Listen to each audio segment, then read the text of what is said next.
just a couple bad weather fans representing New York, talking all things sports. Man, what could go wrong? We got Alex, who's a fan of the Knicks, and Mike of the Nets. The yin-yang of the tri-state, place your bets on the Yankees, Giants, Mets, or Jets. Yeah, you should listen if it's sparking your interest. If you made a vow to your team, don't break it. Bad weather fans is the relation.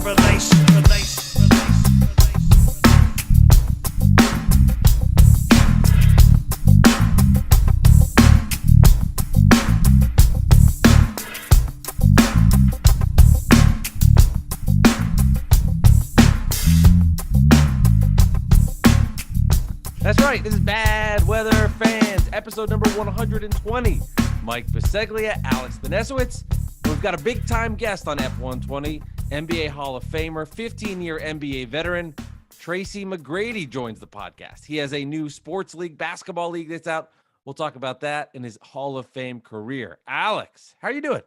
Mike, I'm doing great. You know, Tracy McGrady, once a Nick, always a Nick, as we always say around here. Yeah, that's my motto in life. That's what I walk around every day. When I wake up my son, I go, once a Nick, always a Nick. And he looks at me and poops. But yeah, that's it, right there, Alex. Yep, I'm going to make him a Nick fan. Don't worry. One day he'll be a Nick fan. Yep. Don't even try. All right, enough of the small talk here. NBA veteran, 15 years in the league, Hall of Famer.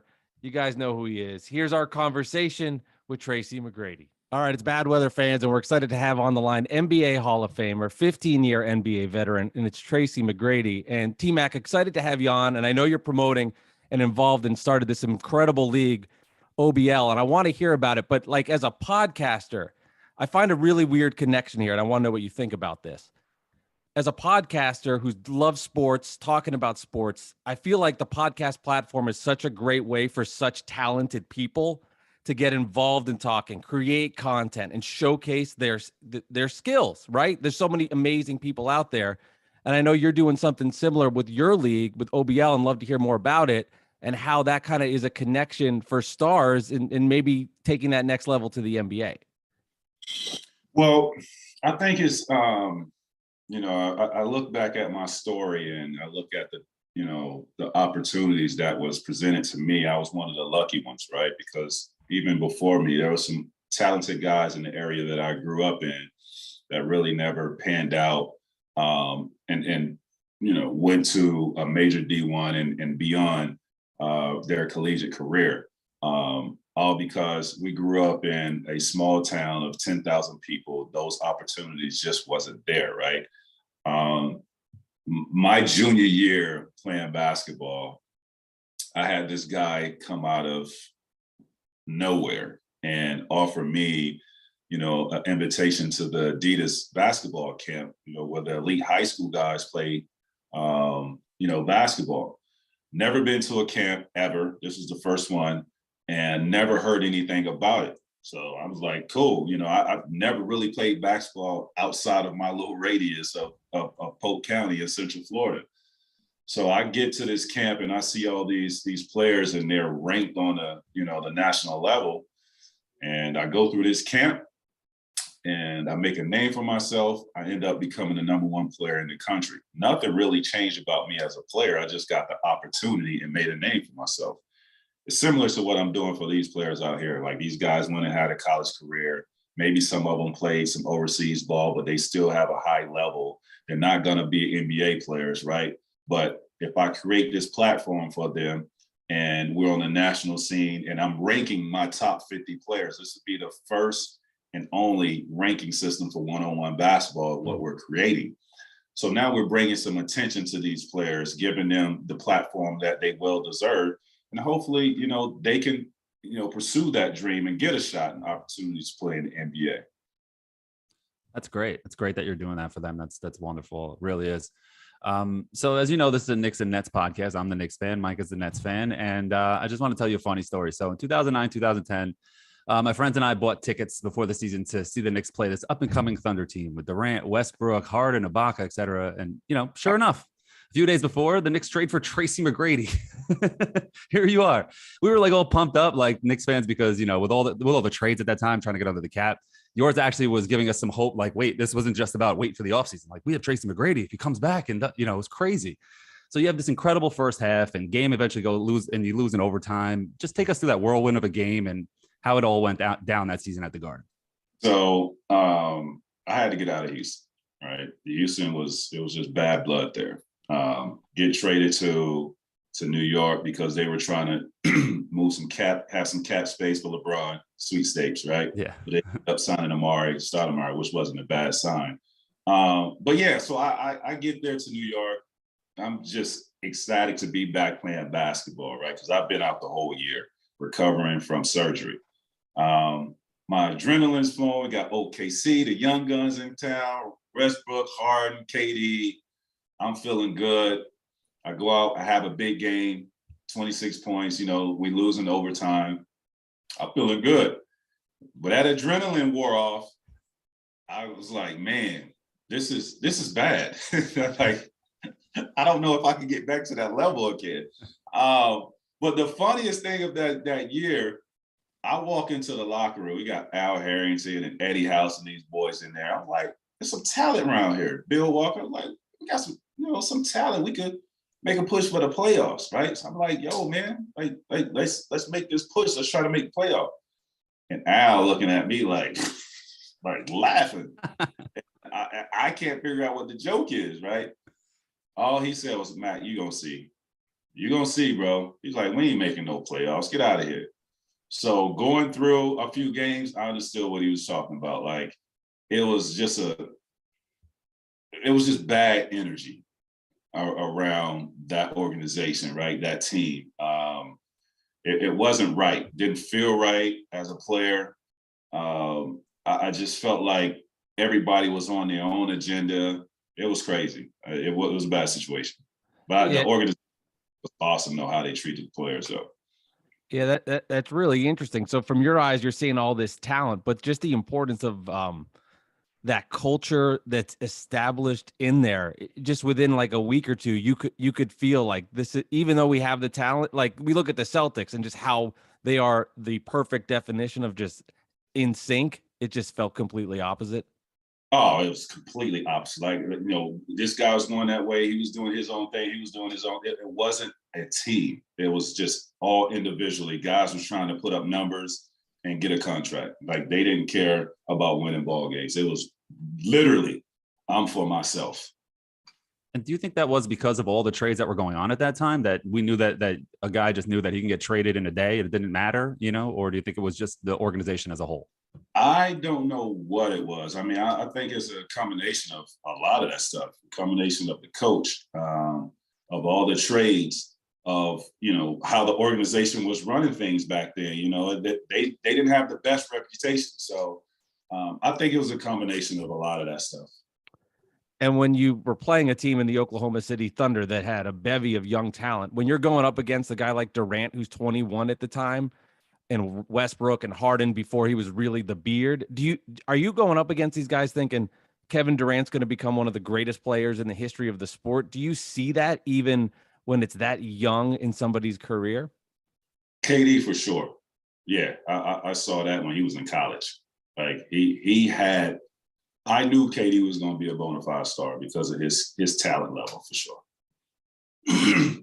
Yeah, that's crazy. Yeah. So another Knicks connection that you have is Jeff Van Gundy, playing for him in Houston. Do you have any, we call him Jeff around here. There's Jeff, everybody knows who we're referring to. With Jeff, do you have any kind of crazy stories or any zany things he did or how he was as a coach when you were playing for him in Houston? Jeff is my favorite coach. I love Jeff. Like, he is tolerate no nonsense type guy. Like, that's who he is. I have two stories really. So we come into practice one day and, Jeff is the type of guy that he can walk by you, right? And he doesn't say anything to you. He walks by you in the hallway, he's in his own little world. I don't know what the hell he's thinking about, but he can walk by you and not speak to you. So, a lot of people around the organization was kind of on eggshells around Jeff and didn't know how to approach him, right? Even he had some of the players like, man, what's up with Coach Van Gundy? Like, what's up with him, man? Like, I can't get a read on him.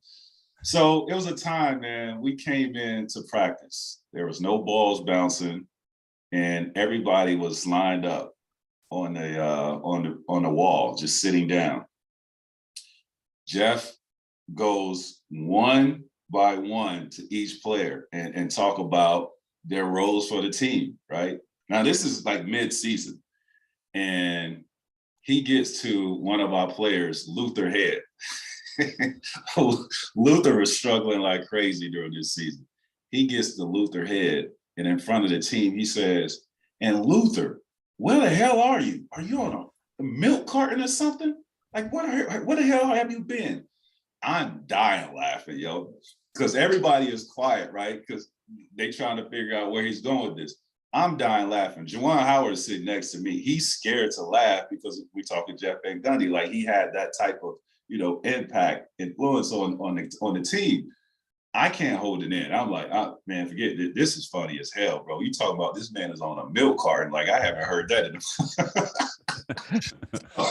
that was his thing. Like, I love that he will sit everybody down and take us through our role for that team. And that lets everybody know what to expect out of each individual. So I respected the hell out of Jeff for that. And then I played with him for 3 seasons. He only was mad at me one time in those 3 seasons. He got mad at me one time. We were playing the Sacramento Kings at home. It's a tie. I think it's a tie ball game, or I think we're up 3, right? I think we're up 3. And yes, we're up 3.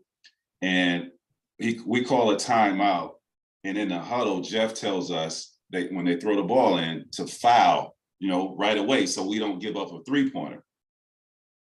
Sacramento came up with a creative way, and I had a brain fart. They throw the ball to C-Webb. I'm guarding C-Webb. He does something like a fake or something. I go for it. Instead of fouling, I'm trying to play defense. Like, no way C-Webb about to score on me. Like, he's too slow, too big, too slow. He's not about to score me. I'm not fouling. I'm about to guard his ass. He does a fake. I go for it, shoots and makes a 3, and Jeff Van Gundy is livid. That was the only time that he was mad at me, and I had an egg on my face because I couldn't say nothing. Tied the ball game, and we ended up losing in overtime. Mm. Man, that's wild. I love hearing too, Garden C-Webb and in those moments there. And you referenced another Michigan guy in Juwan Howard. Did you see it then that he was going to be a coach? Was he like, hey, this is where I want to get involved? And did you see that in him? No, I didn't see that. I knew he was a great teammate, and he was a leader of men. I didn't see the coaching though. He's doing a phenomenal job, by the way. That's interesting. Yeah, and another guy you played with, obviously, a mega worldwide star, Yao Ming. How was it playing with a guy like that who is not only just famous in this country, but around the world? Yeah, it was awesome, man. I love Yao's personality, great teammate, very smart individual. But, I think the weight that he had on his shoulders, it was pretty heavy. And the way he carried that with grace and confidence, and knowing the expectations that came with that. I applaud him for that. 2004, 2005, we were the first team to go over to China for the China games. And that's when I really seen the impact that he had. It was amazing. He couldn't go anywhere. I mean, thousands and thousands of people just rushed just to see this guy. And you could see him from miles away because he's so damn tall. But I remember it was, I think, 2005. We were playing a regular season game, playing the Milwaukee Bucks. They just drafted Yi Jiling. I hope I pronounced his name right, but another Chinese player. This was their first matchup, right? So Houston versus Milwaukee, first matchup, 2 Chinese players. After that game, they told us the numbers, the viewers that watched that. It was insane. That's when I knew, like, Yao Ming is a real deal. It was 250 million watched the regular season game. Like, it was Crazy. More than the Super Bowl. That's crazy. It was amazing. A regular season game. Yeah. That's the fact that he had. That's crazy. And, Nate Robinson blocked the shot clean. You know that, He did. Yeah. Go ahead, Mike. All right, cool. And I had to get that in there.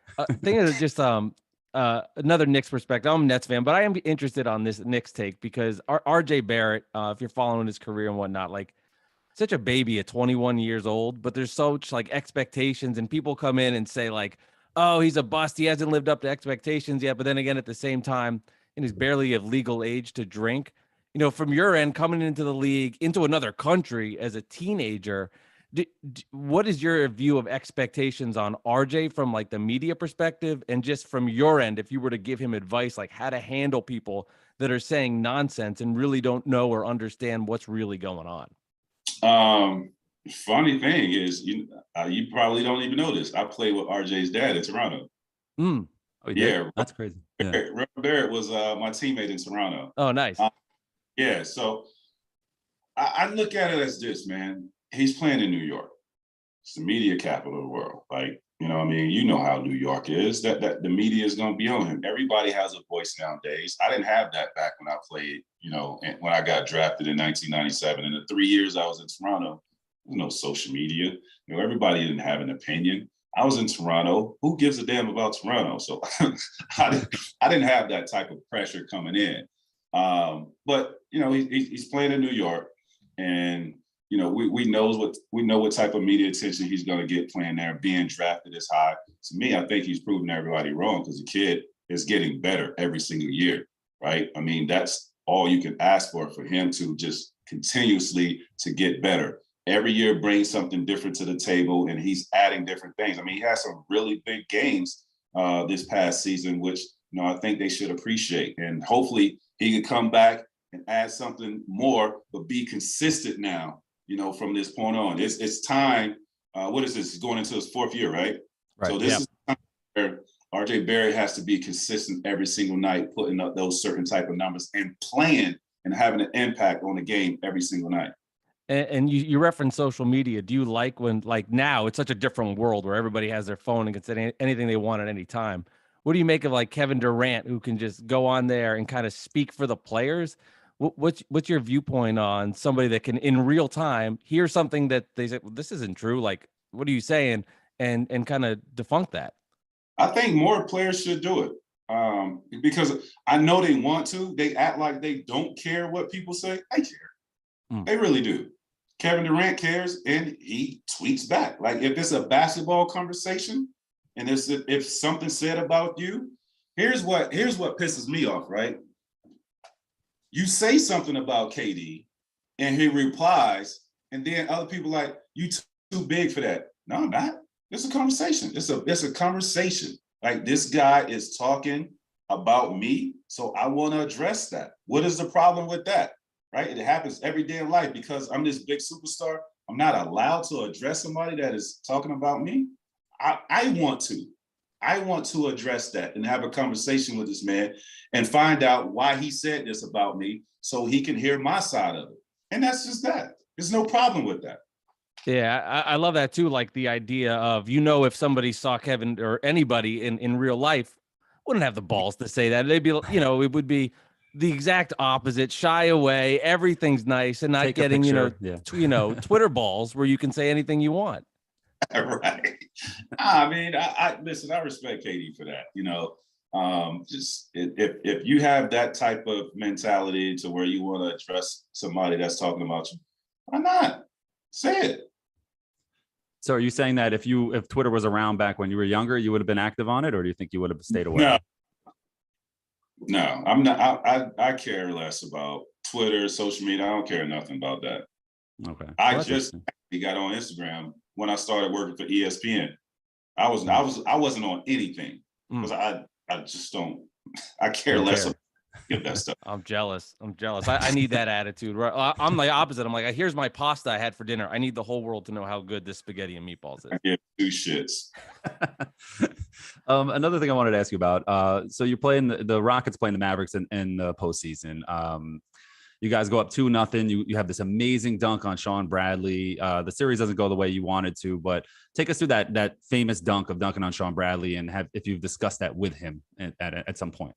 Out of respect, I would have addressed that, but I don't know if you guys know Sean Bradley is paralyzed now, and I refrain from having those type of discussions about him out of respect. But it was a great series, though, man. If you go back and look at that series, people don't understand how deep that Mavs team was, how good they were. And I think I averaged like 30 in that series, like trying to go head to head with Dirk. I had to guard Dirk. Did a phenomenal job on him in that series to where I think I held him way below his regular season average. And they still beat us in 7 games. And listen, I don't know what happened in game 7. Games 1 through 6 was very close, right? Very close. Game 7, we lost by 40, guys. 40. I'm still scratching my head like, how the hell this happened? We were battling game 1, 2, 3 to 6. We come out in game 7 on their court and get not annihilated. Like I couldn't tell you what happened, but it was a fun series.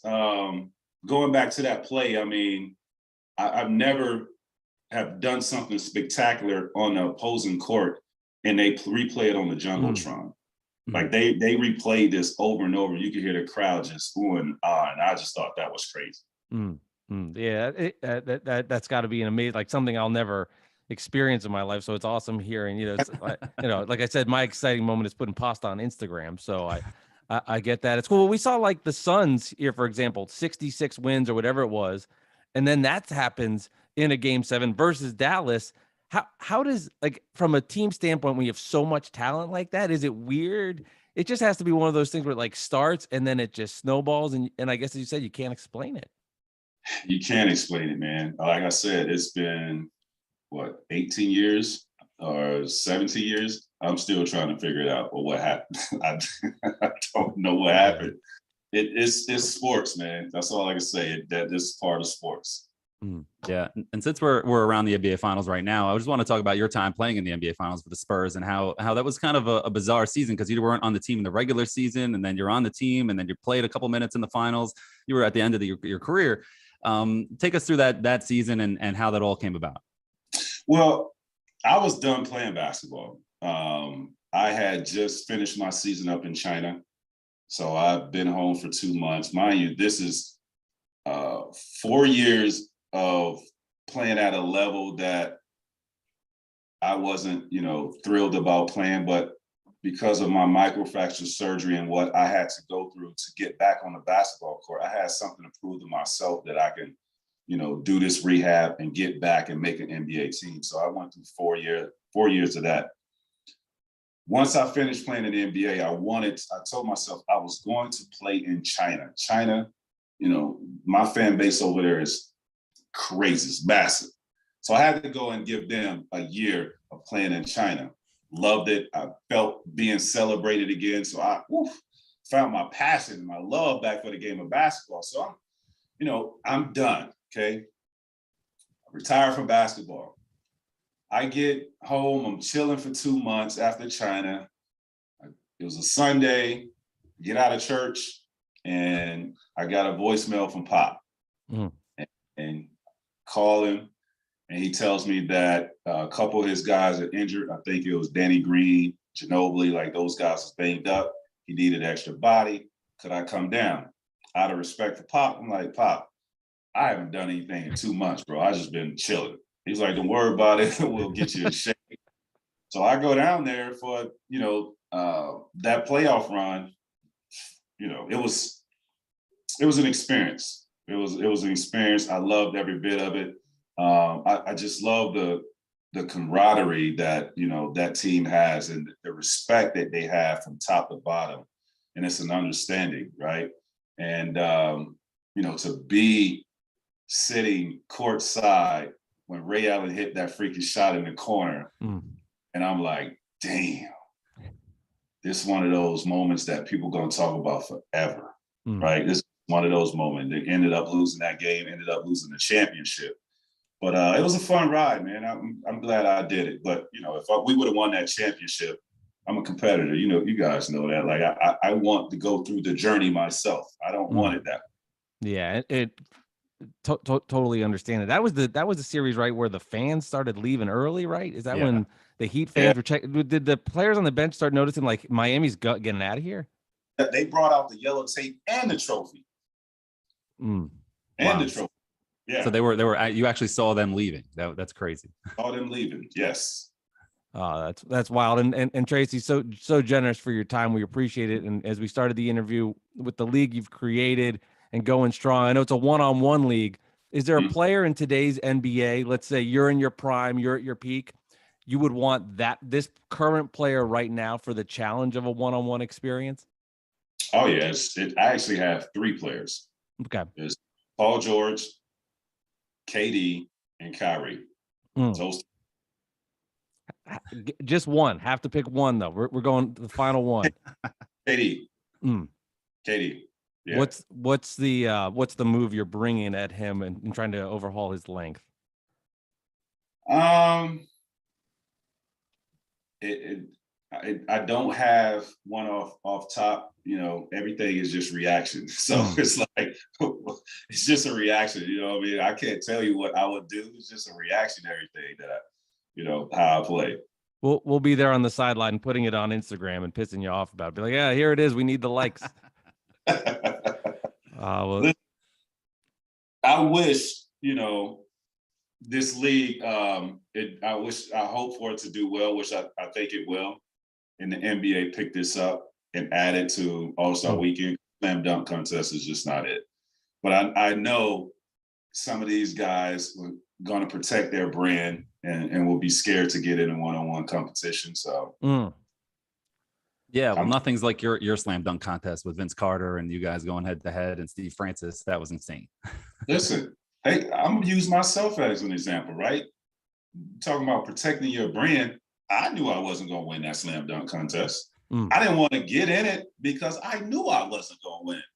I'm in with freaking Vince Carter. No one is beating him in a slam dunk contest. That's what he does. So he had to beg me for like 3 weeks to get in this slam dunk contest. Got in, okay, fine. But you talking about protecting your brand, forget that. It might enhance your brand. Yeah, I love your idea too, because I mean, get the best of the best playing one-on-one. I mean, let's like what we've seen from the dunk contest over the last 10 years. We have Kyrie Irving going up against Steph Curry one-on-one like that. I mean, that's must watch. Right? That's what I'm talking about. Listen, man, hopefully one day we get our wish. And it might not be those players, but the next generation that's coming up. And final question, Tracy, you can just be honest here. Playing in the Continental Airlines Arena, much better energy than Madison Square Garden as a road player. It is. No, I mean, no. No, but I would say I do love the Continental. I did love it. That was one of my favorites. I had one of my biggest triple doubles in that arena. And I love that. As a rookie, I don't know if it was in Toronto or Jersey, but you had your season high for points. So yeah, it was in Jersey. Yeah, I love it. Man, I love that arena. It was just a great shooting arena. The crowd was okay. It ain't the Garden though. I know. By no means is it the Garden, but me personally, it was one of my favorites to play in. Yeah, well, we're cutting that part of the interview out. I'm just kidding. Well, Tracy, thank you so much. Everybody, check out the new league and watch this spectacular one-on-one play. Tracy, we appreciate your time here on Bad Weather Fans. You boys, y'all have a good day. All right, thank you again to Tracy McGrady. Really enjoyed that conversation. Was a lot of fun. We have a bunch of other interviews in case you missed them. Chris Childs, Kerry Kittles, Greg Giannotti recently talking that Celtics. So go back in the archives if you want to check that out. But Alex, loved his thoughts. I really enjoyed his Jeff Van Gundy stories in particular because I could visualize Coach Van Gundy doing that. And you could see if you watch this on YouTube and check out the video version, T-Max like legit cracking himself up telling the story. Yeah, I think he said he was his favorite coach too, right? And and we all love Jeff around here in New York. Even Nets fans, I feel like, love Jeff Van Gundy because of he's on TV. He's just like a funny, good guy, And it's crazy to see those stories how everybody really respected him, and sometimes they walk by him in the hallway, wouldn't say anything. He's just so focused. Like you just look at Jeff Van Gundy. Even Chris Childs said it on our previous episode. You just see him, and he just earn the players' respects for how hard he worked with the bags under his eyes and stuff like that. So it's cool that he passed that on to Houston, and he still had that kind of, cachet there, so those were really interesting stories. And I loved what he was saying about with Yao Ming as well. That was pretty interesting. You know what? This is like a weird, subtle thing about the interview, but it really kind of just hits home when you're talking to somebody that's an all-time legend, one of the best to ever do it. When he's like, "Yeah, and I'm guarding C-Web," and I'm just like, I was guarding like Henry in the backyard, like, and we all suck. And I'm like, he's like talking about legit breaking down guarding Chris Webber. To me, that's just like the coolest thing ever. Yeah, you were guarding some guy named Chris. He was guarding Chris Webber. You know right. What I mean? It just, and I just, but it ultimately, when you break it down, hoops is hoops. They're just doing it at the highest level possible. And, had Durant's back. He didn't say it was something that he would do as far as like going back and forth with people, because he just doesn't care. But I loved him defending KD, which I think is just interesting in general, that saying, hey, yeah, like players are sensitive. It's okay to talk. Like we're human beings. It's not a weird thing to go back and forth. Keep it civil. Let's talk some hoops. Yeah, I don't think if T-Mac, we didn't bring up the burner accounts from Durant, I don't think he would support something like that. Right, right. Well, that's a different combo. But defending yourself, if you're Kevin Durant, that's totally, above the belt. You know what I mean? Love like these guys get on TV all day long, crushing these guys, crushing them. Right. And to LeBron's credit, he never responds to Skip Bayless. Skip Bayless made an entire career on that stuff. So I understand what T-Mac was saying. So that was pretty cool. Yeah, and I mean, like, what's ultimately that's the best part from LeBron there in a weird way. It's almost like if you're not going to respond and just never do it, it is a bigger, like, I just don't really care. You're beneath me. Yeah. Right. Like, I'm just not going to do it. And how about kudos to LeBron, $1 billion still playing? I mean, that's crazy. Fucking amazing. Yeah, that's like all the haters that hating on him. It just looks so stupid now, even dumber than they did before. But the other thing that was cool was when he was talking about that game, his first game as a Knick versus the Thunder. Yes. And that story that I told when that was like me and my friends, we bought these tickets like beginning of the season. We're like, we're gonna see Durant and Westbrook and Harden, like they're coming up. Like we're big NBA fans, so we knew that they were gonna be superstars. Right. So it wasn't really a hot ticket yet. So we were able to go for a relatively good price. But then they trade for T-Mac. We're like, holy crap, this is amazing. We're broke early 20 somethings, you know what I mean? So like it was crazy for us. And I actually filmed a video of the starting lineups, and I posted it on YouTube. You can find it on my regular YouTube page that has like 4 followers. Put it on bad weather. Put it on bad weather. Yeah, I could actually, it's pretty funny. The crowd was wild that night. Wild. We were giving standing ovations for Eddie House, standing ovations for Sergio Rodriguez coming off the bench because he was part of that trade too. Wow. We're just so excited because it was the excitement that T-Mac could be Tracy McGrady again. It didn't work out, but getting all these expiring contracts was such a dead couple of years in the worst ever of Knicks franchise. We were trying to get on the cap. That Tracy McGrady gave us that little glimmer of hope that like maybe, and then he was crushing it, and we're chanting T-Mac instead of defense, and it was a crazy night. So. Yeah, and when you were at that game as a 20-something, you're like, 20 years later, 18 years later, I'll be talking to Tracy about the moment. Full circle. Yeah, there's no chance I thought that would. No, I hear you. Same.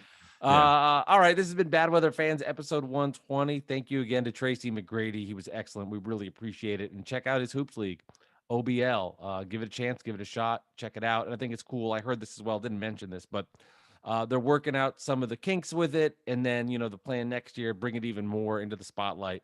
Because I think as Hoops fans, we all love one-on-one basketball. And it would be cool. I did like his suggestion. Who knows if players would ever do this? But the dunk contest has been such crap over the last decade. It would be amazing to see LeBron and KD one-on-one, or RJ Barrett versus Zion, or RJ Barrett versus Ja Morant, whatever. You know what I'm saying? Or whatever stupid comparison that comes up, like RJ Barrett versus Tyler Hero or something like that. You know what I mean? Oh, yes. I love it. Those stupid debates that you get on Twitter, and then you just put them on the court and see who wins, Yeah, I think it'd be so much fun. But anyway, check that out. Information in the show links for us as well. So thank you to KD. Hey guys, don't forget, if you're listening to this and you want to see the video version, you'll find that on YouTube. Just type in Bad Weather Fans. Go ahead and subscribe on the video side. And then if you're listening on Apple or Spotify, whatever it might be, go ahead and subscribe as well so you can get automatic of the pod and all the sports appreciated. Alex and I have put in a lot of work. We're grinding on this. We've enjoyed all the support from everybody. It goes without saying, Alex, and I know I'll let you chime on this too. Just hearing all the people just talk about this podcast, and when we started to now 120 episodes later, and Tracy McGrady just came on, it's really nice to hear all the warm things. It means a lot to us. Yeah, and in a space where you don't get a lot of positive feedback, it's nice to get some on the podcast. So on Twitter, I'm talking. So, it's really nice. And thank you to all the supporters. Thank you for all the subscribers. Thank you for everybody who's been sticking with us from the beginning. And you guys know who you are, and just continue to stay subscribed, download episodes, give us 5 stars on Apple, and drop a comment, and you could really support the show. So thanks so much. Episode 120 of Bad Weather Fans. We'll see you next time for 121. Alex, I'll talk to you later. Have a good one.